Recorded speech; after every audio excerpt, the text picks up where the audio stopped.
तो हेलो, क्या हाल चाल? बढ़िया एकदम। तो मेरा नाम शब्बीर सिद्दीकी है और आज मॉलिक्यूलर बेसिस ऑफ इनहेरिटेंस के लेक्चर नंबर 7 में आप सभी का स्वागत है। सबसे पहली बात, हम जो है मॉलिक्यूलर बेसिस में ऑफ इनहेरिटेंस में लेक्चर नंबर 6 तक क्या क्या पढ़ लिए हैं। हमने पढ़ा है कि भाई सारे, ध्यान सुनना बस 5 मिनट, सारे लिविंग सेल में डीएनए जेनेटिक मटेरियल होता है। फिर डीएनए के स्ट्रक्चर को देखने के लिए हमने न्यूक्लियोटाइड पढ़ा। याद कीजिए, न्यूक्लियोटाइड 3 चीज से मिलकर बना होता था, sugar, nitrogenous base and phosphate. Nucleotide के चेन से जो है हम बनता था पॉलीन्यूक्लियोटाइड, और ऐसे 2 पॉलीन्यूक्लियोटाइड चेन मिलकर जो है क्या बनाता था, हमारा डीएनए बनाता था। फिर हमने जो है बहुत सारी चीजें देखा कि मिशर जो है एक्सपेरिमेंट किए, मिशर का क्या कंट्रीब्यूशन रहा। फिर हमने देखा विल्किन एंड फ्रैंकलिन का क्या कंट्रीब्यूशन रहा। फिर हमने देखा वाटसन एंड क्रिक मॉडल 1953। फिर हमने डबल हेलिक्स मॉडल के कुछ सेलिएंट फीचर्स देखे, इंपॉर्टेंट फीचर्स देखे। और फिर हमने आपसे बात किया था, याद करिए, कि सबसे पहले डीएनए जो है कॉइलिंग जरूरी है कि नहीं है, प्रोकैरियोट में होता है कि नहीं होता। हमने बोला था यस, प्रोकैरियोट में भी जो है डीएनए कॉइलिंग की जरूरत पड़ती है, बिकॉज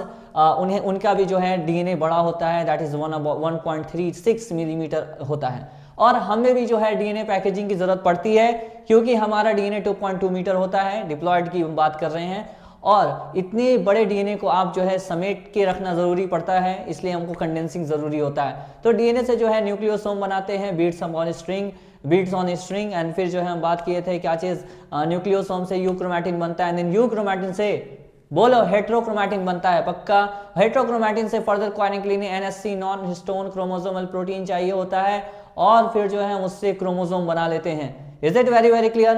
अब सवाल ये उठता है कि ठीक है, आपने जो है क्रोमोसोम बना लिया, अब जो है मेरा टॉपिक ऑफ डिस्कशन आज का क्या है? आज का टॉपिक ऑफ डिस्कशन है सर्च ऑफ जेनेटिक मटेरियल।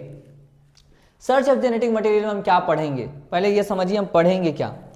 हम ये पढ़ेंगे, पहले ही बात समझिए, जब पिछले चैप्टर्स में, मतलब प्रिंसिपल ऑफ इनहेरिटेंस में, आपको ये सब बातें क्लियर होना चाहिए कि मेंडल का वर्क, सटन एंड बोवेरी का वर्क, ठीक है ना, मतलब सटन का वर्क, और जो है मॉर्गन के वर्क से कहीं ना कहीं ये बात क्लियर हो चुका है कि क्रोमोसोम के ऊपर कुछ चीज़ें होती हैं, कुछ फैक्टर्स होती हैं जो कि इनहेरिटेंस के लिए रिस्पॉन्सिबल होता है। मतलब मेंडल के काम से, सटन के काम से और मॉर्गन के काम से ये बात क्लियर हो चुका है कि कहीं ना कहीं क्रोमोसोम इन्वॉल्व है किस चीज़ में, इनहेरिटेंस में। पर अभी तक हमको ये नहीं पता है कि क्रोमोसोम का नेचर क्या है, मतलब क्या है इसका केमिकल नेचर, क्या है न्यूक्लियोटाइड, मतलब किससे बना है, डीएनए है या प्रोटीन है, क्या है। तो 1926 में एक जानने की इच्छा शुरू हुई, एक जानने की जो है quest to determine genetic material in, quest का मतलब क्या होता है, जानने की इच्छा आई कि चलो जानते हैं कि जेनेटिक मटेरियल होता क्या है, मतलब उनका वो क्या चीज़ है, डीएनए है या प्रोटीन है, क्या है जेनेटिक मटेरियल एक्चुअली। मेरी बात समझ में आ रही है? तो हमने आपको कुछ बात बोला अभी, क्या क्या बोला हमने आपसे? ये बोला कि सबसे पहली बात 3 साइंटिस्ट का कंट्रीब्यूशन था ये बात पता करने में, कहीं ना कहीं इस बात को क्लियर करने में कहीं ना कहीं क्रोमोसोम रिस्पॉन्सिबल होता है किस चीज में, इनहेरिटेंस के लिए। पर अभी तक क्रोमोसोम एक्चुअली किसका बना है, वो डीएनए है या प्रोटीन है, ये बात क्लियर नहीं था। वो बात क्लियर करने के लिए लोग के अंदर जानने की इच्छा शुरू हुई, quest to determine the genetic material 1926 में, और उसके बाद से एक्सपेरिमेंट पे एक्सपेरिमेंट शुरू हुआ, और फिर लोग जो है जान पाए कि अल्टीमेटली डीएनए ही जेनेटिक मटेरियल है। तो सबसे पहले हम बात बोलेंगे कि इसमें सर्च ऑफ जेनेटिक मटेरियल में कंट्रीब्यूशन किनका किनका रहा। तो सबसे पहला हम बात बोलेंगे कि ग्रिगोर मेंडल का, फिर दूसरा सटन का, सटन एंड बोवेरी का, है ना, तीसरा मॉर्गन का। इन तीनों के एक्सपेरिमेंट से ये बात क्लियर था कि कहीं ना कहीं क्रोमोसोम इन्वॉल्व होता है किस चीज में, इनहेरिटेंस में। पर अभी तक ये क्लियर नहीं था, बट टिल नाउ अभी तक ये क्लियर नहीं था। It was not clear what DNA actually made up of, what chromosome या what DNA, what is the chemical composition of chromosome, what is the chemical composition of DNA, sorry chromosome DNA एक ही बात है, उसी का condensed form है। मतलब अभी तक ये नहीं पता था कि केमिकल नेचर क्या है उस जेनेटिक मटेरियल का। इतना क्लियर है? बताइए जल्दी से, यहां तक बातें क्लियर हैं? बोलिए जल्दी से। कोई दिक्कत नहीं सर, यहां तक कोई दिक्कत नहीं। तो 1926 में क्वेस्ट स्टार्ट हुआ। क्वेस्ट का मतलब जानने की इच्छा, quest to determine genetic material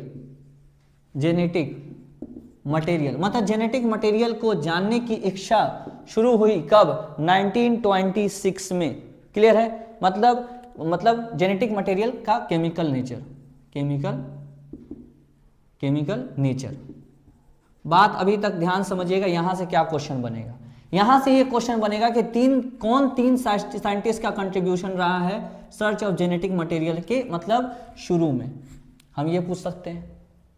इन लोगों के बात से क्या क्लियर था कि क्रोमोसोम कहीं ना कहीं इन्वॉल्व है, पर क्या क्लियर नहीं था उनका केमिकल कंपोजिशन कि असल में कौन है डीएनए है जेनेटिक मटेरियल या फिर प्रोटीन है जेनेटिक मटेरियल। ये बात क्लियर नहीं थी। केमिकल है क्या वो क्लियर नहीं था। जेनेटिक मटेरियल का केमिकल नेचर क्या है वो क्लियर नहीं था। बायोकेमिकल नेचर क्या है वो क्लियर नेचर नहीं था। तो उसको जानने की इच्छा कब शुरू हुई? 1926 में। इतना बात क्लियर है? तो चलिए इतना हम एनसीईआरटी पढ़ के आपको बता देते हैं और फिर हम आगे बढ़ेंगे। चलिए निकालिए एनसीईआरटी।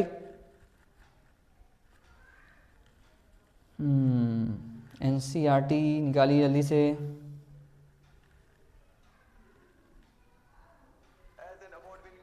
ओहो यार, ये प्रचार आ जाता है, गड़बड़ा देता है। सुनो, देखो एनसीईआरटी निकला है सामने। देखो, सर्च फॉर जेनेटिक मटेरियल।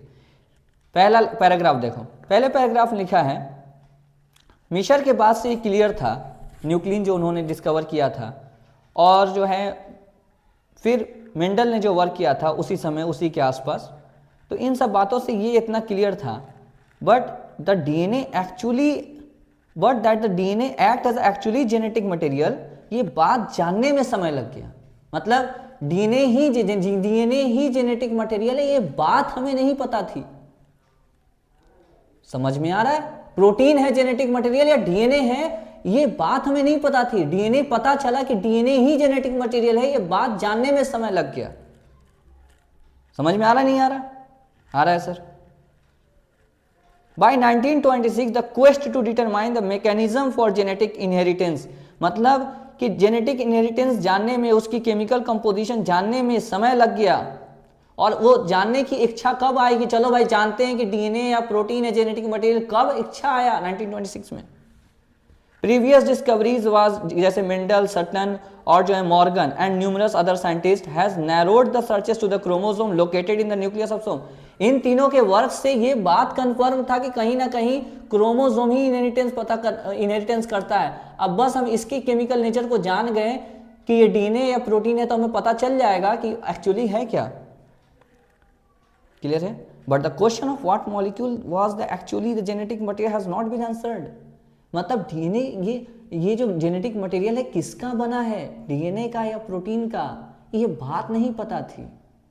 हाँ, ये पता था कि क्रोमोसोम कुछ होता है, ये पता था कि वो इनहेरिटेंस में रोल प्ले करता है, पर ये बात नहीं पता था कि ये क्रोमोसोम डीएनए का बना है, प्रोटीन का बना है, क्या चीज का बना है। अब जो है इसमें बहुत सारे एक्सपेरिमेंट्स आएंगे, जिसमें से हम पहला एक्सपेरिमेंट देखने जा रहे हैं। इसका पहला एक्सपेरिमेंट का नाम है ट्रांसफॉर्मेशन एक्सपेरिमेंट।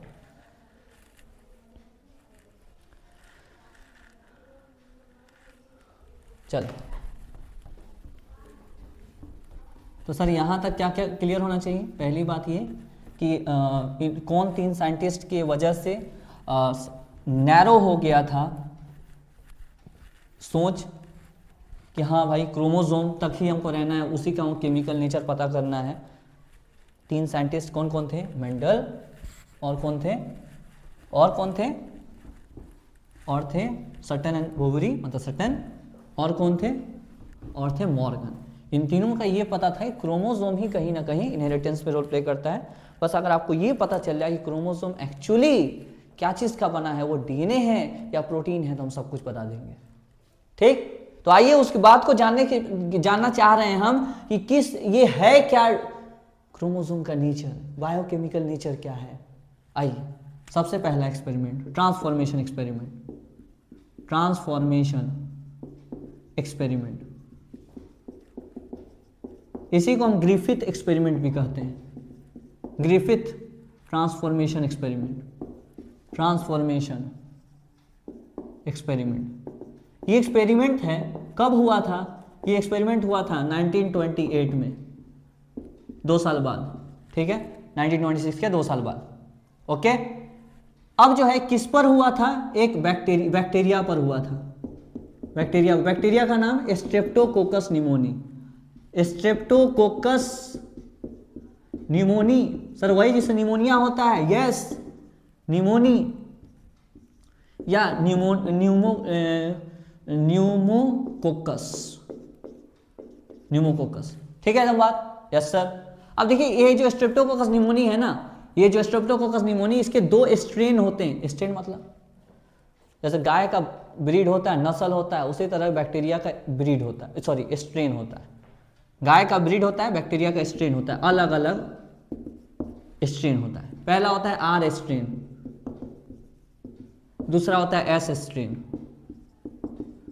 आर स्ट्रेन का मतलब होता है रफ स्ट्रेन, मतलब इसके ऊपर कुछ जो है इस तरह का रफ दिखेगा, स्मूथ नहीं रहेगा।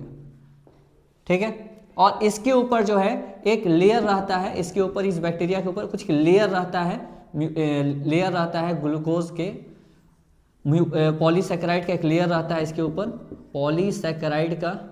पॉलीसैकेराइड का एक लेयर रहता है, जिस वजह से ये स्मूथ हो जाता है। इस वजह से कैसा हो जाता है? स्मूथ हो जाता है। इसलिए हम इसको क्या कह देते हैं? एस स्ट्रेन कह देते हैं। म्यूकोपॉलीसैकेराइड का एक लेयर होता है। सर यानी कि मेरे दिमाग में अभी तक क्या क्या घुसना चाहिए? तुम्हारे दिमाग में अभी ये घुसना चाहिए, हेलो सुन ध्यान से, तुम्हारे दिमाग में ये घुसना चाहिए कि 1926 में ये जानने की इच्छा आ गई कि actually DNA, actually genetic material क्या है, प्रोटीन है या डीएनए है, क्या है। तो उस जानने की इच्छा जब आई 1926 में, तो उसके बाद एक्सपेरिमेंट शुरू हुए। सबसे पहला एक्सपेरिमेंट किसने किया? ग्रिफिथ ने। ग्रिफिथ ने किस पर एक्सपेरिमेंट किया? स्ट्रेप्टोकोकस निमोनी पर। समझ में आ रहा? तो स्ट्रेप्टोकोकस निमोनी पर एक्सपेरिमेंट किया और उन्होंने देखा कि देखो इसके 2 स्ट्रेन हैं, एक होते हैं आर स्ट्रेन, एक होते हैं एस स्ट्रेन। आर स्ट्रेन कैसा होता है? ये आर स्ट्रेन खतरनाक नहीं होता है, नॉट वायरुलेंट। वायरुलेंट मतलब बीमारी नहीं करता है, और ये क्या होता है? वायरुलेंट, बीमारी कर देता है, मौत कर देता है। ठीक है, खतरनाक होता है, और ये खतरनाक नहीं होता है। ठीक है, इस तरह का है। ओके, पक्का? यस सर, एकदम क्लियर है। अब आते हैं थोड़ा सा एक्सपेरिमेंट पे ध्यान देते हैं। सबसे पहले क्या किया जाएगा, ध्यान सुनिएगा। 3 जगह चूहा लेंगे। पहला जगह चूहा लेंगे, दूसरा जगह चूहा लेंगे, तीसरा जगह चूहा लेंगे। 3 केस में हम चूहा लिए हैं। कितना केस में चूहा लिए हैं सर? 3 केस में चूहा लिए हैं। सर क्यों? क्योंकि एक्सपेरिमेंट करना है। 3 केस में हम चूहा लिए हैं और क्या कर रहे हैं? एक्सपेरिमेंट कर रहे हैं। बढ़िया है सर। पहले केस में हम क्या किए? जिंदा आर स्ट्रेन डालें। पहले केस में क्या किए? जिंदा आर स्ट्रेन डालें। कहां पर? इस चूहे के अंदर। अब ये आर स्ट्रेन जो है बीमारी करता है क्या? नहीं सर, बीमारी नहीं करता है। आर स्ट्रेन क्या बीमारी करता है क्या? नहीं सर, बीमारी नहीं करता। ये आर स्ट्रेन बीमारी करता है क्या? नहीं सर, नहीं करता है। तो क्या ये चूहा मरेगा क्या? नहीं, चूहा लाइव, ये जिंदा रहेगा। फिर हम क्या किए? लाइव एस स्ट्रेन डालें। लाइव एस स्ट्रेन डालें तो चूहा जिंदा रह के मर जाएगा। सर ये तो खतरनाक होता है एस स्ट्रेन। एस स्ट्रेन तो खतरनाक होता है, ये वाले तो खतरनाक होते हैं। तो ये जाएगा तो माउस मर जाएगा। माउस क्या हो जाएगा? मर जाएगा। बताओ यहां तक कोई दिक्कत? नहीं सर। फिर हम क्या किए? हम लाइव आर ले लिए, लाइव आर स्ट्रेन ले लिए और dead heat killed S strain लिए। एक और कंडीशन ले लेते हैं, हीट किल्ड एस स्ट्रेन ले लेते हैं। तो हीट किल्ड एस स्ट्रेन जब ले लिए, मरा हुआ एस स्ट्रेन ले लिए, मरा हुआ एस स्ट्रेन ले लिए और इसको जब हम डालें तो क्या ये चूहा को कोई दिक्कत होगा? सर ये तो मरा हुआ है, क्या ही बिगाड़ लेगा इसका? हाँ, चूहा अभी जिंदा रहेगा बढ़िया से। अच्छा तुम एक बात बताओ, लाइव आर स्ट्रेन डालोगे तो ये तो खतरनाक नहीं है, तो चूहा जिंदा बच जाएगा। लाइव एस स्ट्रेन डालोगे तो ये तो खतरनाक है, तो चूहा मर जाएगा। हीट किल्ड मतलब हीट से मारा हुआ क्या हम लिए? एस स्ट्रेन लिए, तो इसको हम डालें तो सर चूहा तो खैर जिंदा रहेगा, कोई दिक्कत नहीं, क्योंकि तो बैक्टीरिया मरा हुआ है। अब एक बात बताओ, अगर तुम ये आर वाला जिंदा वाला लोगे और एस मरा हुआ लोगे, दोनों को एक साथ डाल दो, इस चूहा के अंदर तुम क्या लो आर स्ट्रेन जिंदा वाला डालो और एस स्ट्रेन मरा हुआ डालो। अब तुम बताओ ये चूहा मरेगा कि जिंदा रहेगा? बताओ जल्दी से। सर हम कैसे बताएं? सोचो आर स्ट्रेन को डालें और जिंदा वाले आर स्ट्रेन को डालें तो क्या ये मारेगा? नहीं सर, ये तो मासूम है एकदम, ये तो मासूम है सर, ये तो नहीं मारेगा इसको। ये तो मरा हुआ डाले तो सर ये तो कुछ नहीं बिगाड़ पाएगा, तो ये कुछ बिगाड़ता नहीं, ये कुछ बिगाड़ेगा नहीं, तो कुल मिला के ये चूहा तो जिंदा रहना चाहिए। हाँ सर, मेरा लॉजिक तो यही कहता है चूहा जिंदा रहना चाहिए, पर चूहा मर गया। सर ऐसा कैसे हो गया? ऐसा कैसा हो गया? Is it surprising? सरप्राइजिंग है कि नहीं? हमने क्या बोला? देखो ध्यान से, हमने बोला कि लाइव आर स्ट्रेन डालोगे तो सर चूहा तो खैर जिंदा रहेगा क्योंकि ये नुकसान करता नहीं है। लाइव एस स्ट्रेन डालेंगे तो खतरनाक है, चूहा मार देगा। हीट किल्ड एस स्ट्रेन डालेंगे तो ये तो खत्म ही है, तो ये तो कुछ बिगाड़ेगा नहीं चूहे का। अगर लाइव आर स्ट्रेन और डेड एस स्ट्रेन डालें तो कायदे से चूहा को जिंदा रहना चाहिए था, पर चूहा मर गया। तो ऐसा हुआ कैसे? आइए देखते हैं। ऐसा हुआ कैसे? आइए देखते हैं।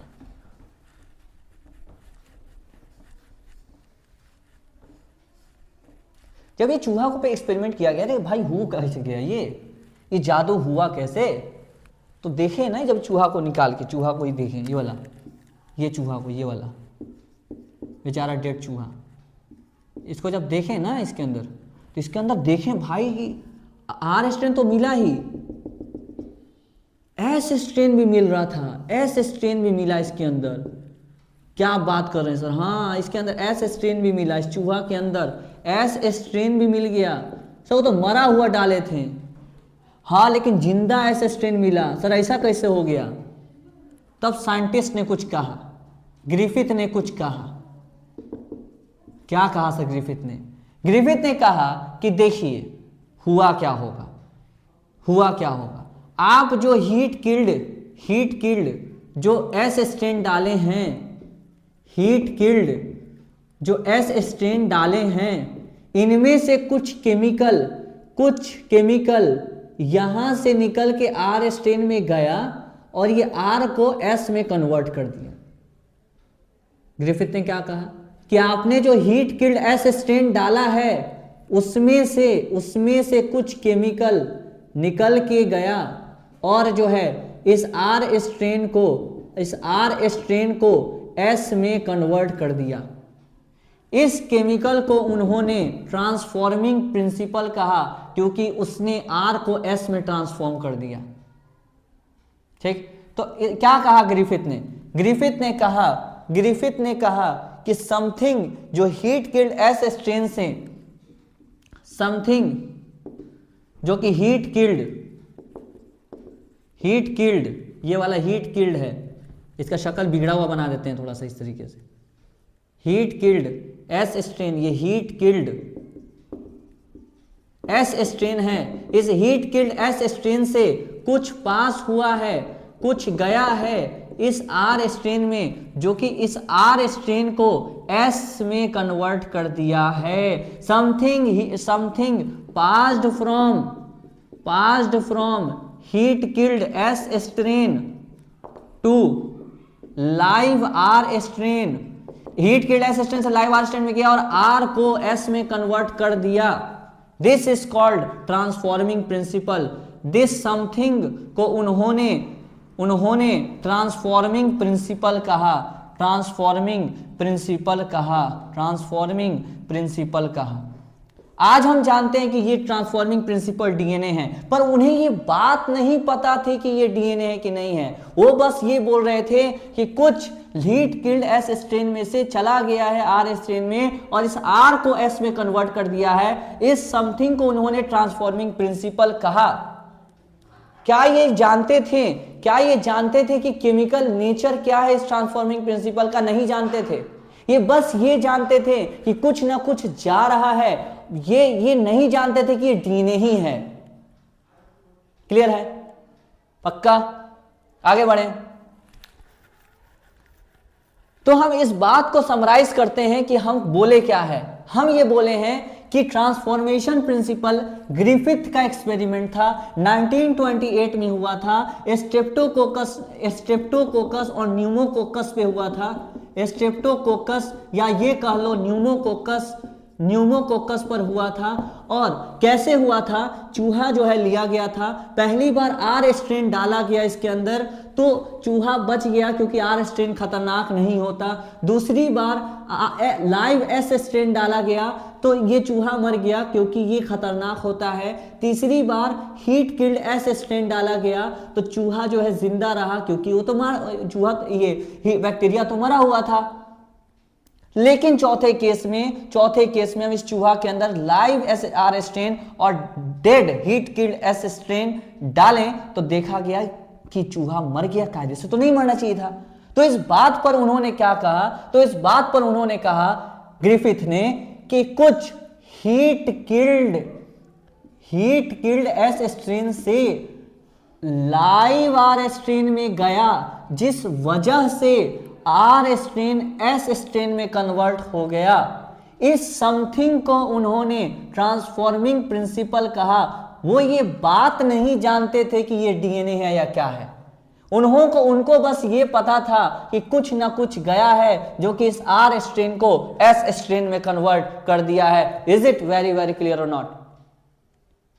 पक्का? अब हम ये प्रूफ करेंगे अगले एक्सपेरिमेंट से कि ये जो गया है ना वो डीएनए ही है। आइए, मजा आ रहा है कि नहीं आ रहा? मजा आना चाहिए भाई पढ़ने में।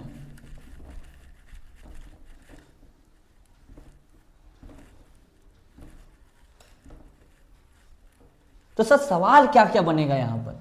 सवाल ये बनेगा ग्रिफिथ एक्सपेरिमेंट कब हुआ। दूसरा सवाल ये बनेगा ग्रिफिथ एक्सपेरिमेंट किस पर हुआ। तीसरा सवाल ये बनेगा कि अगर लाइव आर स्ट्रेन और हीट किल्ड एस स्ट्रेन ले लें तो चूहा मरा रहेगा या जिंदा रहेगा? तो मर जाएगा। फिर ग्रिफिथ से सवाल पूछेगा क्या वो जानते थे कि ये ट्रांसफॉर्मिंग प्रिंसिपल ये डीएनए है या आरएनए है? तो हम बोलेंगे नहीं, वो नहीं जानते थे।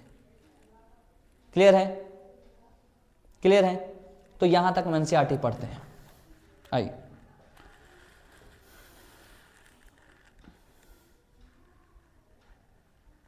देखिए ट्रांसफॉर्मेशन प्रिंसिपल। इन 1928 फ्रेडरिक ग्रिफिथ उन्होंने सीरीज ऑफ एक्सपेरिमेंट किया स्ट्रेप्टोकोकस निमोनी के साथ, एक बैक्टीरिया जो कि निमोनिया करता है। इन्होंने देखा मिराक्यूलस ट्रांसफॉर्मेशन बैक्टीरिया में, मतलब आर का एस में कन्वर्ट हो जाना। उन्होंने एक्सपेरिमेंट के दौरान देखा कि बैक्टीरिया का फिजिकल फॉर्म चेंज हुआ है, मतलब आर एस में चेंज हुआ है। जब स्ट्रेप्टोकोकस निमोनी बैक्टीरिया को कल्चर प्लेट में ग्रो किया गया तो कुछ शाइनी कॉलोनी थे, मतलब जो स्मूथ थे एस स्ट्रेन, और कुछ रफ कॉलोनी थे जैसे R strain. S strain smooth क्यों था? क्योंकि म्यूकोपॉलीसैकेराइड उन्हीं लेयर में था, आर स्ट्रेन में ये लेयर नहीं था, जिस वजह से वो रफ था। वो माइस, ये जो माइस है जिसको एस स्ट्रेन डाला जाए जिसके अंदर, वो चूहा मर जाएगा, उस निमोनिया होगा। और जिस चूहे के अंदर आर स्ट्रेन डाला जाएगा उसको निमोनिया नहीं होगा, वो नहीं मरेगा। फिर नीचे एनसीईआरटी कहता है कि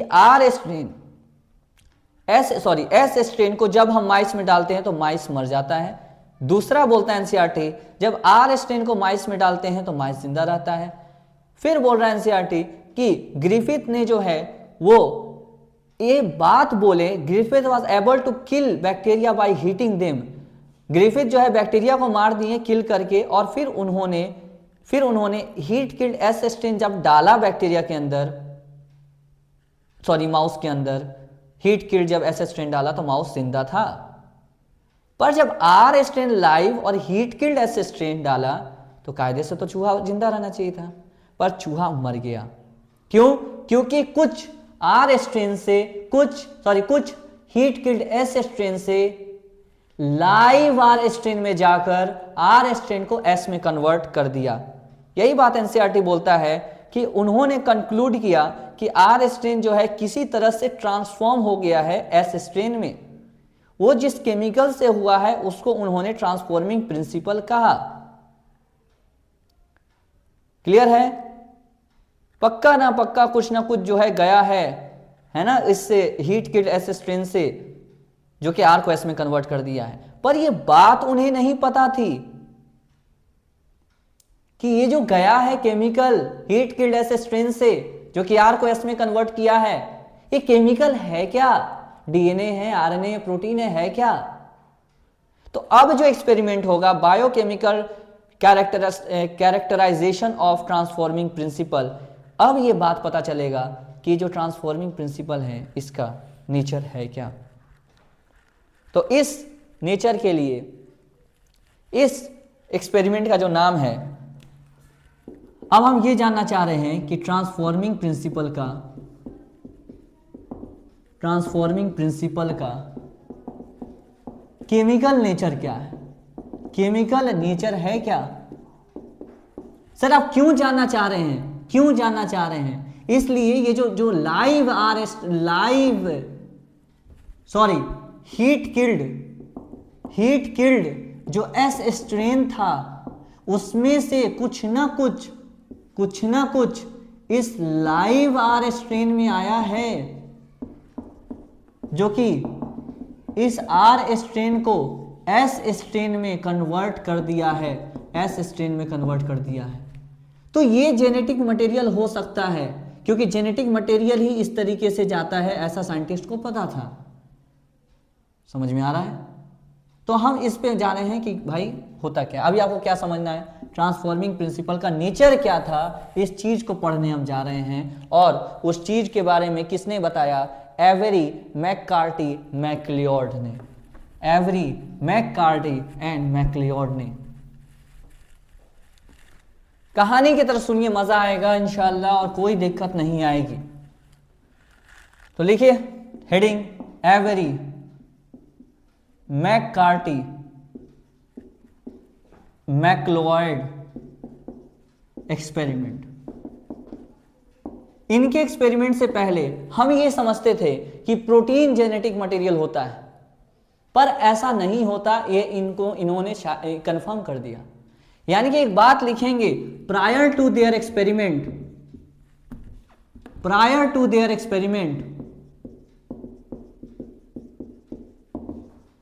protein is thought to be genetic material. Protein is thought to be genetic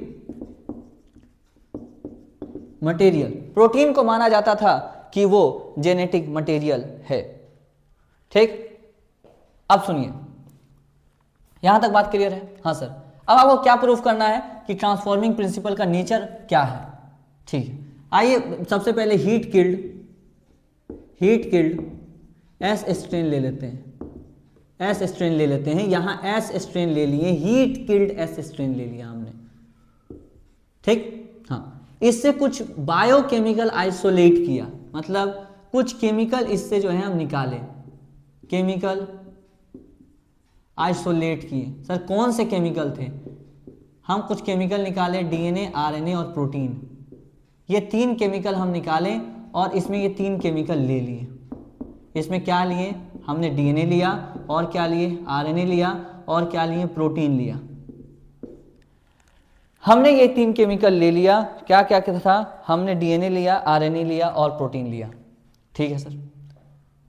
कहां से लिया? हीट किल्ड एस स्ट्रेन से लिया। अब इसी केमिकल को हम तीन जगह 3 टेस्ट ट्यूब में ले लेंगे।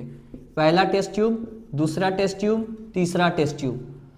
इस पहले टेस्ट ट्यूब में भी ले लिए, दूसरे टेस्ट ट्यूब में भी ले लिए, तीसरे टेस्ट ट्यूब में ले लिए। यहां भी डीएनए आरएनए प्रोटीन है, यहां भी डीएनए आरएनए प्रोटीन है, यहां भी डीएनए आरएनए प्रोटीन है। ठीक है, यहां पर एक एंजाइम डाले, 2 एंजाइम। सबसे पहले क्या डाल दिए, डीएनएज और आरएनएज।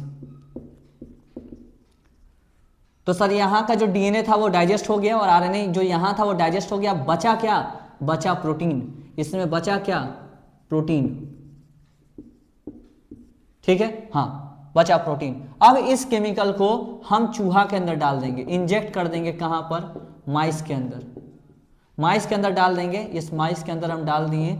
माइस मरेगा कि जिंदा रहेगा, बताओ तो। तुम आज जानते हो कि डीएनए ही गया है। तुम आज जानते हो कि डीएनए ही जाने से जो है माइस मरेगा।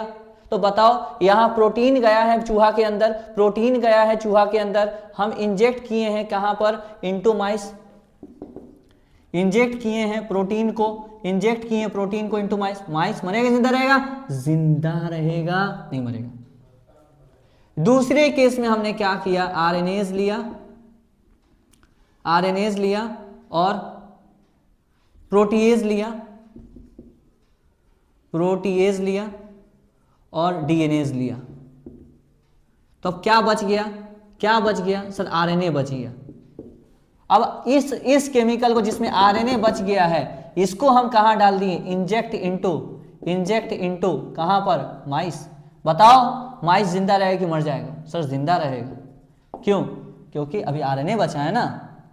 अब यहां पर हम क्या किए, हम डालें, देखो पहले डीएनए आरएनए डाइजेस्ट करने के लिए प्रोटीन बचा लिए, दूसरे केस में आरएनए बचा लिए, तीसरे केस में डीएनए बचा लेंगे।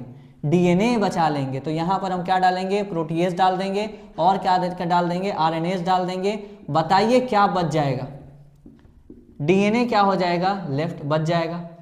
और अब जब इस केमिकल को जिसमें डीएनए बच गया है, जब इसको हम चूहा के अंदर डाल देंगे। अच्छा, ये डीएनए किसका था, इस एस स्ट्रेन का डीएनए था। ये डीएनए किसका था, इस एस स्ट्रेन का डीएनए था। ये डीएनए किसका था, ये एस स्ट्रेन का डीएनए था। तो जब इसको हम चूहा में डालें तो बताइए चूहा मरेगा कि जिंदा रहेगा, चूहा मर जाएगा। तो ये बात कंफर्म हो गया कि डीएनए ही वो है जो चूहा को मार दिया। तो डीएनए ही है जो ट्रांसफॉर्मिंग प्रिंसिपल है। यानी कि इस बात से कंफर्म हो गया कि DNA is the transforming principle, protein is not transforming principle. यानी कि ट्रांसफॉर्मिंग प्रिंसिपल का नेचर क्या है, केमिकल नेचर डीएनए है। और ये बात कंफर्म किससे हुआ, ये बात कंफर्म हुआ किससे, एवरी मैककार्टी एंड मैक्लोइड एक्सपेरिमेंट से। एक्सपेरिमेंट कब हुआ था, 1933 से लेकर 1944 के दौरान ये एक्सपेरिमेंट का डेट दिया हुआ है। एज इट इज कोई कंफर्म डेट एनसीईआरटी ने नहीं दिया, तो आपको डेट याद करने की जरूरत नहीं है। तो हम क्या बोल रहे हैं, हम ये बोल रहे हैं कि पहला ग्रिफिथ के एक्सपेरिमेंट से ये बात कंफर्म हो गया कि कुछ एस स्ट्रेन से गया था जो कि आर को एस में कन्वर्ट कर दिया था। और अब एवरी मैककार्टी मैक्लोइड से कंफर्म हो चुका है कि पक्का वो डीएनए ही था जो कि उस चूहे को मारा था। यानी कि डीएनए ही ट्रांसफॉर्मिंग प्रिंसिपल है, ये बात कंफर्म हो गया। पर अभी भी कुछ साइंटिस्ट को संदेह था, अभी भी कुछ साइंटिस्ट जो है मान नहीं रहे थे। वो बोल रहे थे नहीं, हम तो नहीं मानेंगे। ठीक है, आप तो बोल दिए ट्रांसफॉर्मिंग प्रिंसिपल डीएनए है, पर हम ये नहीं मानेंगे कि डीएनए जेनेटिक मटेरियल है, हम अभी भी नहीं मानेंगे। अब थुथुर लोग को क्या बोलिए। तो अब इनके बात को एकदम ही इनके बात का तोड़, इसका जोड़, जो कहिए, ये जो लोग बहस कर रहे थे, इनके बात को एकदम गलत साबित किया किसने। अब आएंगे Hershey and chase experiment. Hershey and chase ये साबित कर देंगे कि भाई जो तू सोच रहा है ना वो गलत सोच रहा है, डीएनए ही जेनेटिक मटेरियल है। अब हम साबित कर देंगे। तो एवरी मैककार्टी मैक्लोइड ने साबित क्या किया कि ट्रांसफॉर्मिंग प्रिंसिपल डीएनए है। पर अब अगला जो एक्सपेरिमेंट है वो अनइक्विवोकल, मतलब किसी का बात नहीं चला, कोई बहस नहीं कर पाया, सारे लोग मान गए कि हाँ भाई डीएनए ही जेनेटिक मटेरियल है। और ये अनइक्विवोकल वाला एक्सपेरिमेंट किसने किया था, हर्शे एंड चेज ने किया था।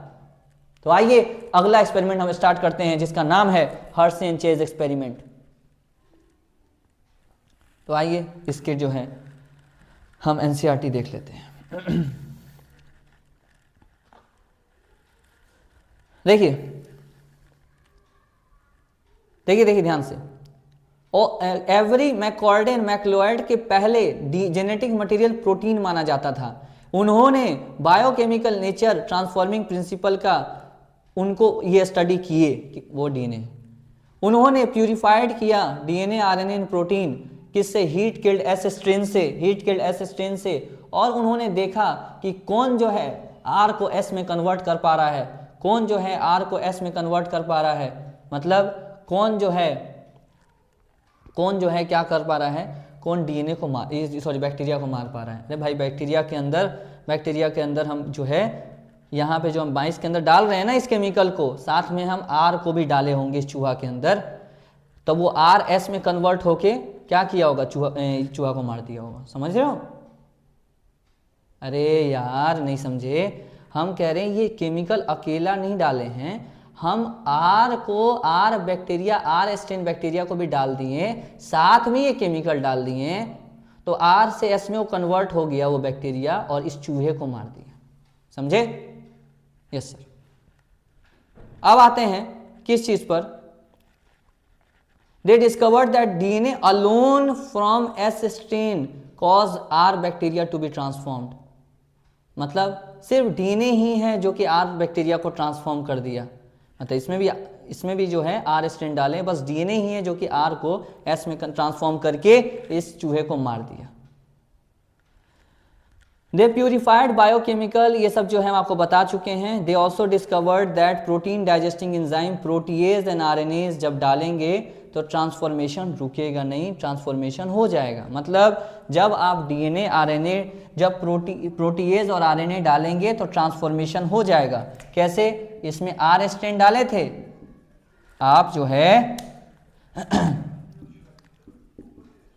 आर स्ट्रेन डाले थे, जल्दी बताइए आप आर स्ट्रेन डाले थे कि नहीं डाले थे? हाँ सर आर स्ट्रेन डाले थे। ये आर स्ट्रेन एस में कन्वर्ट हो गया और वो किसको मार दिया? इस चूहे को मार दिया। तो ट्रांसफॉर्मेशन कौन करवा पाया? डीएनए। और ये तभी पॉसिबल है जब आप प्रोटीएज और आरएनएज लें। Is it very very clear? Yes sir कि नहीं? जल्दी बताओ। यस सर एकदम क्लियर है। अब अगला आते हैं किसका, अगला experiment, that is called Hershey and chase experiment.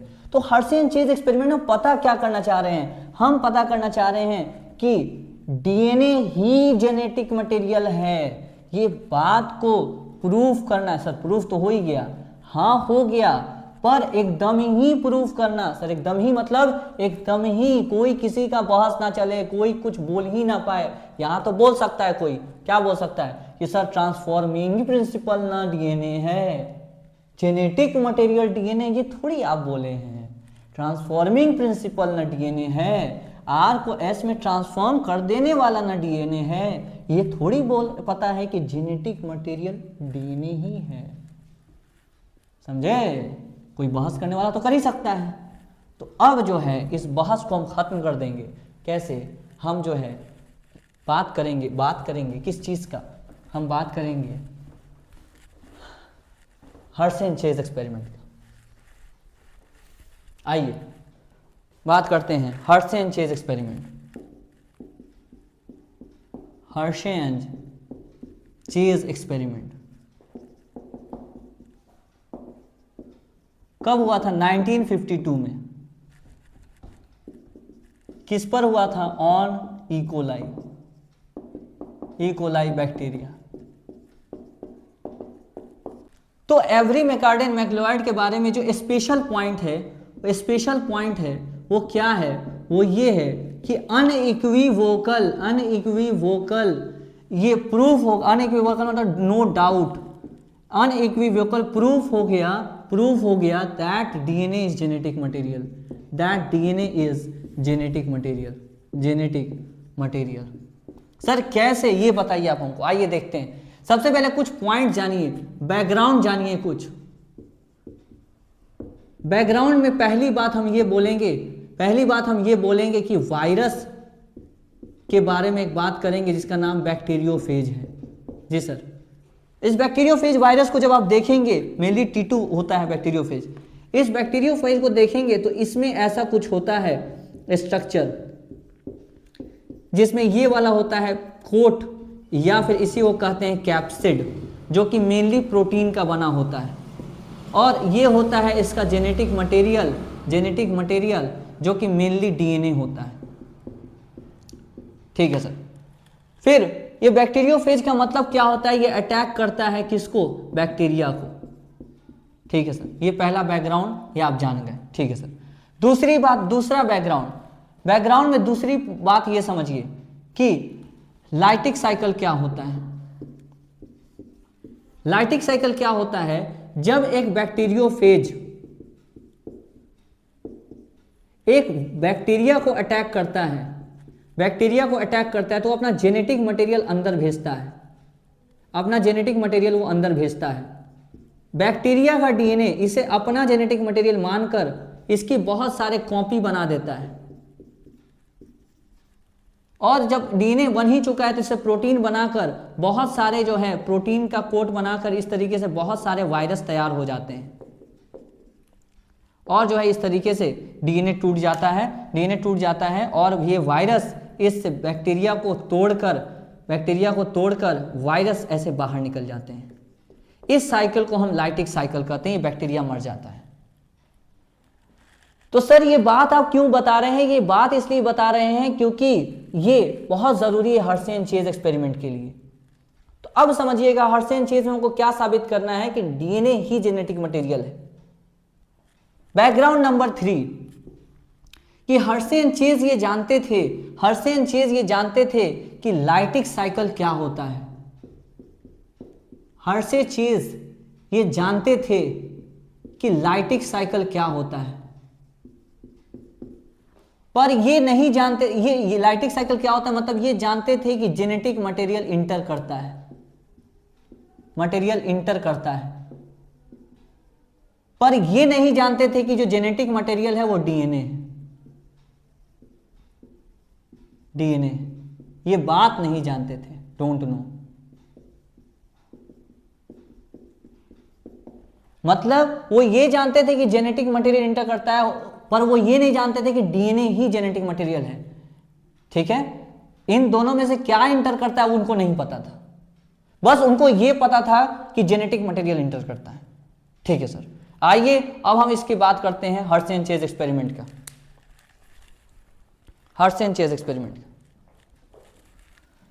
ये 3 बैकग्राउंड आपको एकदम दिमाग में सेट होना चाहिए। 3 बैकग्राउंड एकदम सेट होना चाहिए। उन 3 बैकग्राउंड का पहला बैकग्राउंड कि ये प्रोटीन का कोट बना होता है और जेनेटिक मटेरियल डीएनए का बना होता है। दूसरा बैकग्राउंड कि लाइटिक साइकिल क्या होता है, कि बैक्टीरिया का जेनेटिक मटेरियल अंदर जाता है, जेनेटिक मटेरियल का कॉपी बनता है, बैक्टीरिया बनाता है, और जो है बहुत सारे वायरस निकल के बाहर आ जाते हैं तोड़ के बैक्टीरिया को। हर्शे एंड चेज ये जानते थे कि लाइटिक साइकिल क्या होता है, जेनेटिक मटेरियल इंटर करता है, ये बात जानते थे, पर ये नहीं जानते थे कि कौन है जेनेटिक मटेरियल, ये है या ये है। ठीक है, पर वो ये जानते थे बस कि जेनेटिक मटेरियल ही इंटर करता है। ठीक है सर।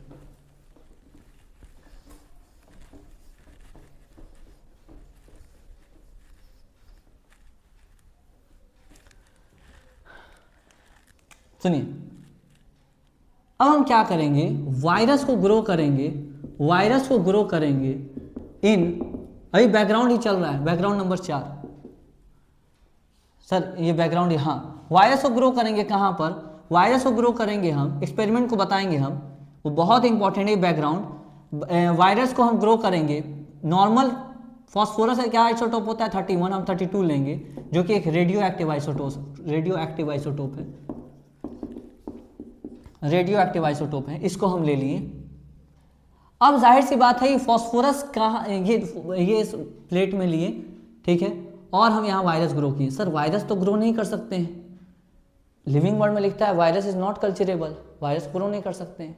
रियलिटी में क्या होता है, वायरस को ग्रो करने का मतलब क्या एनसीईआरटी कहता है यहाँ पर, एनसीईआरटी तो कह देता है वायरस ग्रो करते हैं, पर मतलब क्या है वायरस ग्रो करने का, मतलब ये है कि, पर इतना समझ लेना, पहले तो हम ये बता दे रहे हैं वरना कंफ्यूज हो जाओगे।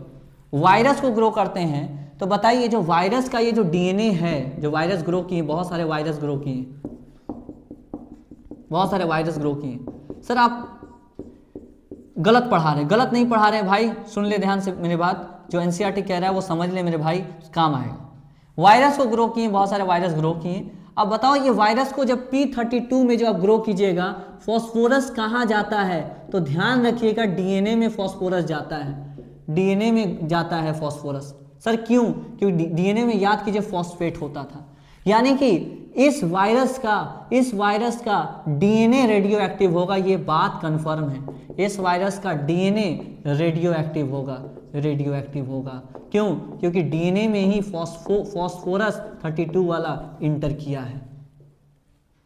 सर ये बताइए कि वायरस को तो हम ग्रो नहीं कर सकते, कैसे हुआ होगा? हुआ ये था कि जो है ये बैक्टीरिया लिया गया इकोलाई,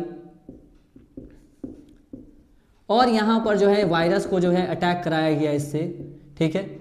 जब वायरस यहां पर अटैक किया और वायरस का डीएनए अंदर आया, तो हम बताए हैं कि वायरस के डीएनए से बहुत सारा वायरस का डीएनए बनेगा और मल्टीपल कॉपीज, तो उसके लिए फॉस्फोरस चाहिए। हाँ सर, और ये बात सुनिएगा, इससे बहुत सारे वायरस बन जाएंगे और वायरस इस तरह से बहुत सारे बन जाएंगे। बनेंगे कि नहीं बनेंगे? हाँ सर बन जाएंगे। तो इसमें जो नया नया डीएनए आया है, वो नया नया डीएनए में फॉस्फोरस 32 होगा कि नहीं होगा? डेफिनेटली होगा सर, क्योंकि मीडियम में क्या था? फॉस्फोरस 32 था। मीडियम में फॉस्फोरस 32 था, इस वजह से सारे नए नए वायरस के जो डीएनए होंगे उसमें फॉस्फोरस 32 ही होगा। इसलिए एनसीईआरटी आम भाषा में लिख देता है कि वायरस ग्रो किए हैं फॉस्फोरस 32 में। दूसरी बात सुनना ध्यान से, यानी कि ये बात कंफर्म है कि अगर P32 आप लीजिएगा तो वो डीएनए में ही जाएगा, क्योंकि डीएनए में फॉस्फोरस होता है, डीएनए में फॉस्फेट वाला ग्रुप होता है, इसलिए डीएनए में ही जाएगा ये वाला। यानी कि इस वायरस का जो डीएनए है वही जो है रेडियो एक्टिव होगा। कंफर्म है कि डीएनए ही रेडियो एक्टिव होगा। अब जो है अगर वायरस को अगर हम ग्रो करें कहाँ? S35 मीडियम में, तो ये क्या है? एक रेडियो एक्टिव आइसोटोप है, जो बताइए ये सल्फर कहाँ जाएगा? सल्फर सर जाता है कहाँ पर? ये प्रोटीन में जाता है सर, प्रोटीन में जाता है। क्यों सर? क्योंकि प्रोटीन में सल्फर कंटेनिंग अमीनो एसिड होते हैं, जैसे कि सिस्टीन एंड मिथ्योनिन, सिस्टीन और मिथ्योनिन। तो अगर हम आपसे सवाल पूछें कि सल्फर S35 जाएगा कहाँ, तो आप सीधा बोलेंगे इस प्रोटीन में। क्यों सर? क्योंकि प्रोटीन में मिथ्योनिन और सिस्टीन होता है, सल्फर कंटेनिंग अमीनो एसिड, तो कंफर्म है कि S35 प्रोटीन में ही जाएगा। यानी कि जो नए नए वायरस बने होंगे, अगर हम इसको बनाए हैं कहाँ पर? S35 वाले मीडियम में। अगर ये जो नए नए वायरस है जिसको हम कहाँ बनाए हैं? S35 वाले मीडियम में, पक्की बात है इसके प्रोटीन ही रेडियो एक्टिव होंगे। रेडियो एक्टिव होंगे। कंफर्म? यस सर, एकदम कंफर्म है, कोई दिक्कत नहीं है। अब आते हैं किस पे? इसके एक्सपेरिमेंट में, जो कि आपको मैक्सिमम पता चल चुका है। बहुत आसान है, आपको सब पता चल चुका है। क्या पहला बात का जवाब दे पा रहे हो कि नहीं? कि अगर वायरस को P32 में ग्रो किए हैं, तो तुम बताओ कि वो वायरस का क्या जो है रेडियो एक्टिव होगा? तो तुम बोलोगे क्या चीज? डीएनए रेडियो एक्टिव होगा, क्योंकि डीएनए में वो फॉस्फोरस गया है। तुम बताओ कि अगर S35 में उसको हम ग्रो किए हैं, तो ये वायरस का क्या चीज रेडियो एक्टिव होगा? तुम बोलोगे प्रोटीन रेडियो एक्टिव होगा। नो डाउट कि प्रोटीन ही रेडियो एक्टिव होगा, क्योंकि प्रोटीन में ही सल्फर कंटेनिंग अमीनो एसिड होते हैं। पक्का? आइए।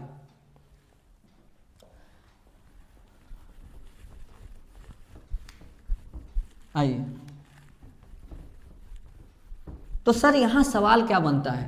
पहला सवाल, अनइक्विवोकल प्रूफ किसने दिया था that DNA is the genetic material? तो ये दिया था हर्शेंचेस ने। कब दिया था? 1952 में। किस पर एक्सपेरिमेंट हुआ था? इकोलाई पर। क्या ये जो बैक्टीरियोफेज है किसके एक्सपेरिमेंट में यूज हुआ था? तो सर हर्शेंचेस के। बताइए फॉस्फोरस कहाँ जाता है? तो सर डीएनए में। सल्फर कहाँ जाता है? प्रोटीन में। अगर P35 में वायरस ग्रो करेंगे तो उसका क्या जो है रेडियो एक्टिव होगा? Sir DNA. अगर हम उसका, अगर हम वायरस को सल्फर कंटेनिंग मीट S35 में ग्रो किए तो बताइए उसका क्या रेडियो एक्टिव होगा, तो आप बोलेंगे प्रोटीन रेडियो एक्टिव होगा। तो आइए ब्लेंडिंग, ये जो एक्सपेरिमेंट है हर्शन चेज का एक्सपेरिमेंट, इसके एक्सपेरिमेंट की बात करते हैं। इसके एक्सपेरिमेंट का नाम होता है ब्लेंडिंग एक्सपेरिमेंट। क्या नाम होता है? Blending experiment. इसमें 3 स्टेप होता है। पहला इन्फेक्शन, दूसरा ब्लेंडिंग, तीसरा सेंट्रीफ्यूगेशन।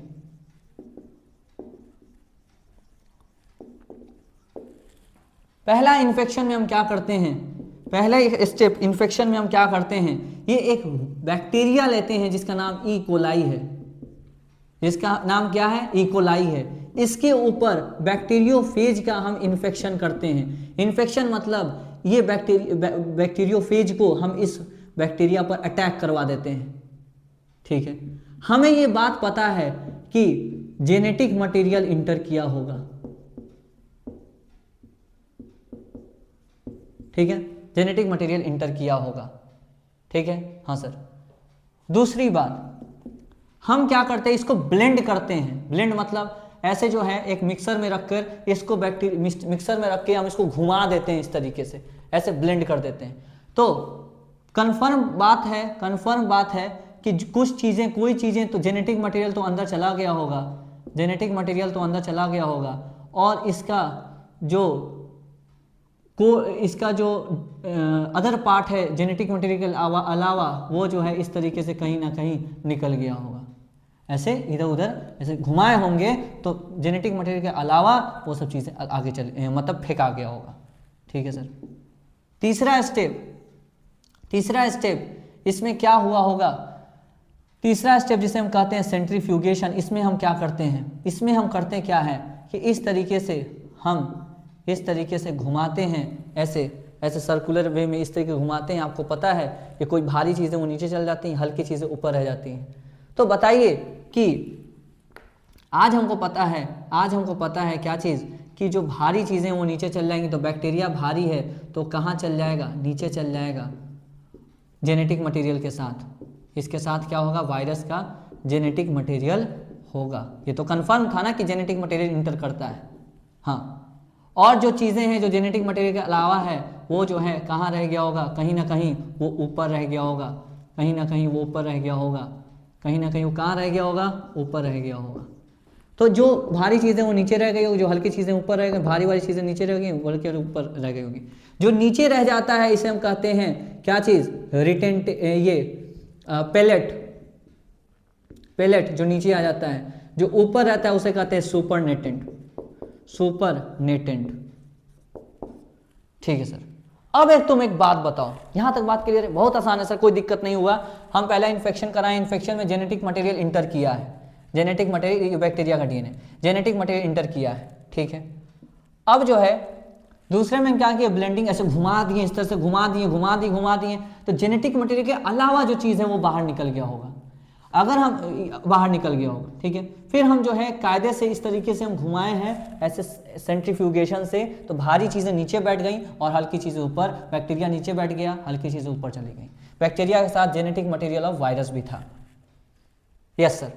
अब एक बात बताओ, अगर हम क्या चीज सर,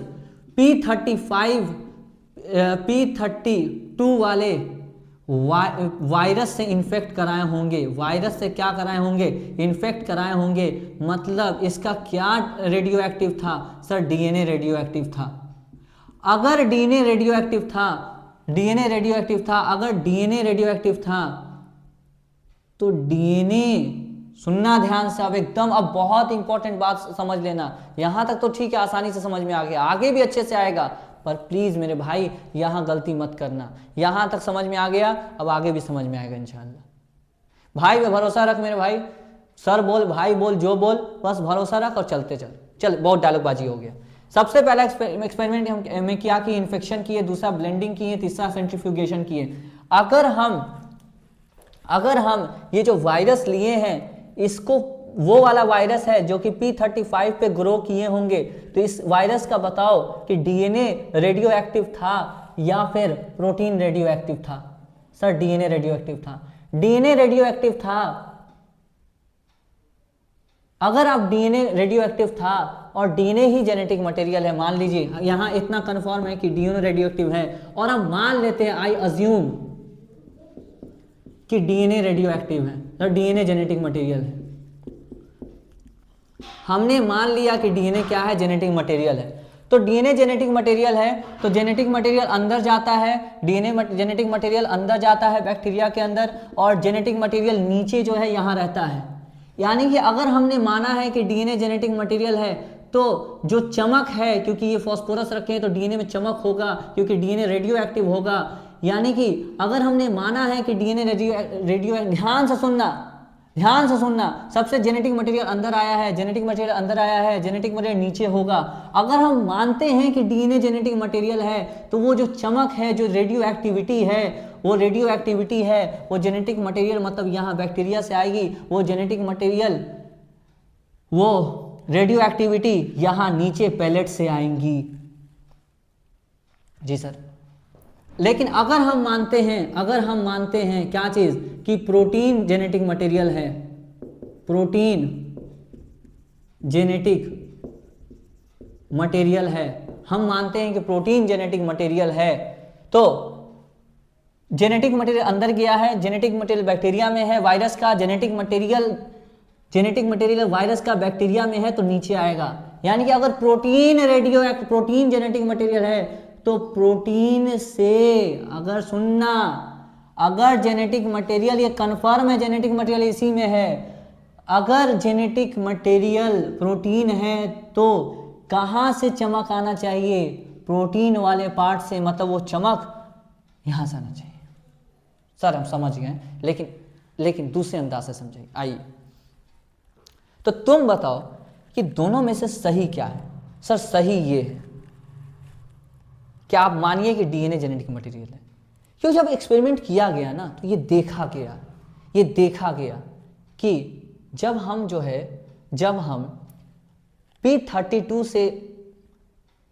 P32 वाले वायरस जिसको ग्रो किए थे, P32 वाले से क्या किए हम,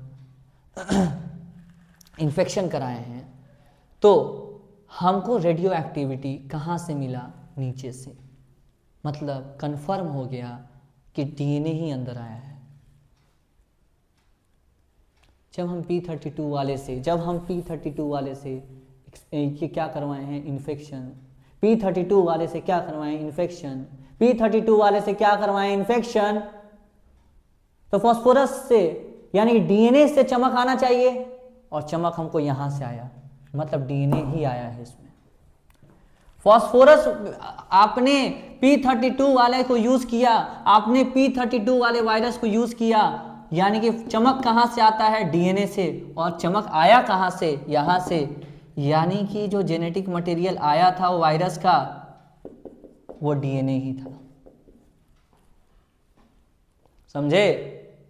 अरे मस्त क्लियर हुआ कि नहीं हुआ? देख भाई सुन ध्यान से, हम कह रहे हैं कि यहां पे से चमक आया, और हम ऐसा कंडीशन लिए हुए थे कि डीएनए में से चमक आता।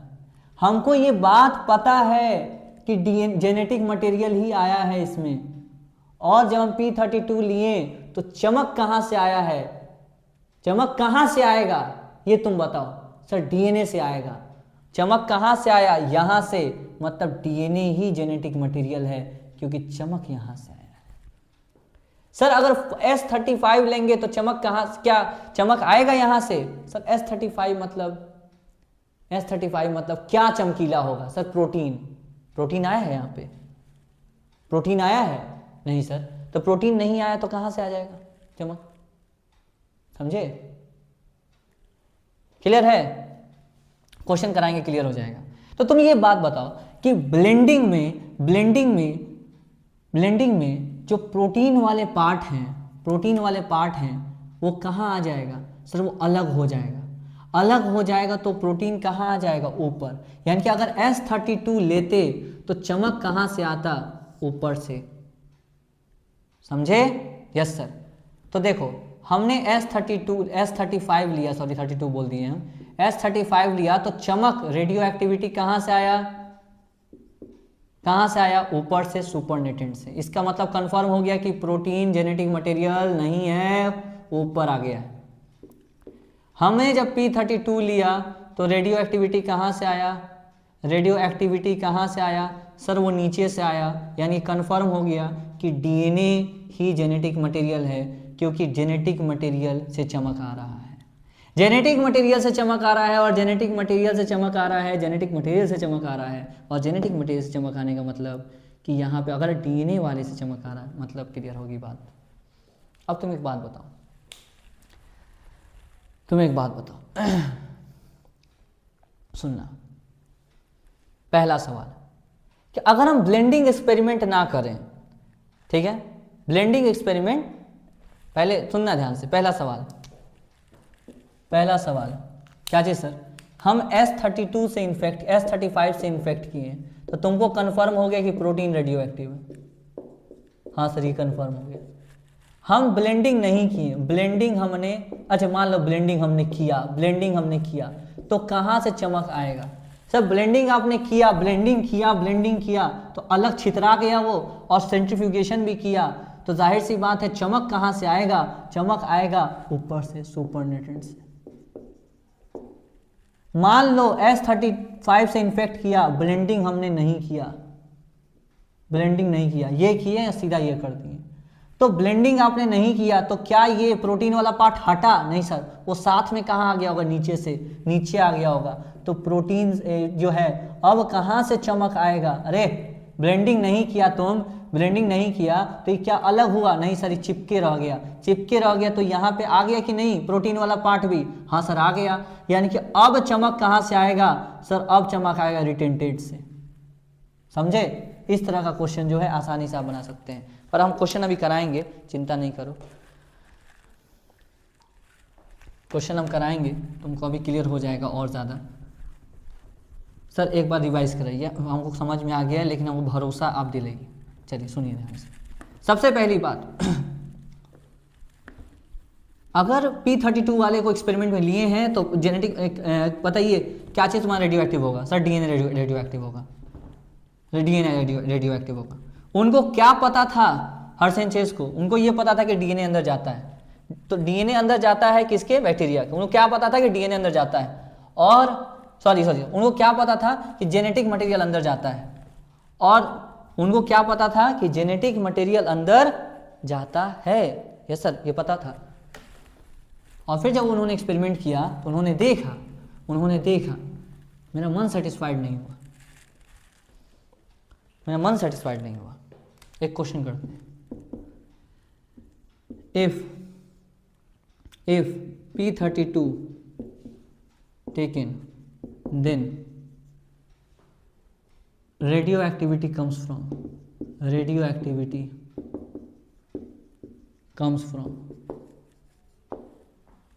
पहला, इन हर्शेनचेस एक्सपेरिमेंट ऑब्वियसली, पहला पेलेट, रिटेंटेड बोल दिए थे क्या? सॉरी, पहला पेलेट, दूसरा सुपरनेटेंट।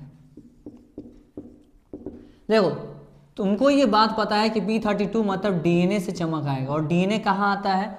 डीएनए आता है कहाँ पर? नीचे में, यानी कि आंसर क्या होगा? पेलेट। दूसरा, if blending is done S35 taken, then radioactivity comes from पहला वही ऑप्शन पेलेट, दूसरा सुपरनेटेंट। जल्दी बोलिए भाई, जिसको नहीं समझ में आएगा थोड़ा बैक करके देख लेंगे। हम जो है बहुत समझाए हैं, बहुत समझाए हैं, ठीक है। सबसे पहले देखिए ब्लेंडिंग किए हैं। ब्लेंडिंग का मतलब आप जो है सबसे पहला स्टेप क्या होता है? इन्फेक्शन कराना जिसमें जेनेटिक मटेरियल अंडर करता है। दूसरा ब्लेंडिंग जिसमें प्रोटीन वाला पार्ट हट जाता है, और तीसरा सेंट्रीफ्यूगेशन जिसमें सेल वाला पार्ट नीचे आ जाता है अलॉन्ग विथ वायरल डीएनए, और प्रोटीन वाला पार्ट ऊपर आ जाता है। अगर ब्लेंडिंग आपने किया है तो ये वाला पार्ट यानी कि प्रोटीन से चमक आएगा, प्रोटीन से चमक आएगा मतलब चमक कहाँ से आएगा, ऊपर से आएगा। प्रोटीन से चमक आएगा मतलब चमक कहाँ से आएगा, ऊपर से आएगा, क्योंकि प्रोटीन अंदर नहीं जाता है बैक्टीरिया के।